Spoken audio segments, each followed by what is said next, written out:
growing up in Phoenix was very simple. It was you had the desert, you had your friends and bicycles. You grew up thinking that palm trees, existed everywhere. We had, a yard with irrigation and 8 grapefruit trees, and it was at first kind of out there in the middle of nowhere. I remember people riding horses, on our street as they would go, from the stables that were nearby to the desert.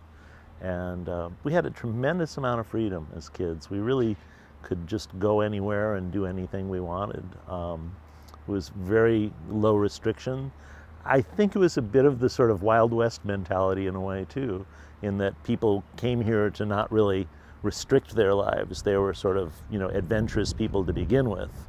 And then that sort of keyed into how kids were able to pretty much do what they wanted. There was actually a Frank Lloyd Wright house that had been built and had been burned and abandoned. So our playground was the remnants of what we called shiprock, which was, as I found out later in my life, a Frank Lloyd Wright house that was quite an impressive house. But as a kid, it was a playground. It was a place to climb up the stairs and throw stuff off the the ledges, and it was an interesting place to be.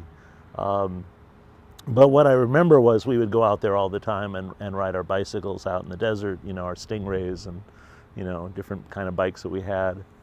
And one time while we were out there, we found the carcass of a coyote, and it was very strange, to be out in the middle of the desert and find this. What was stranger in a way was that it stayed there for years.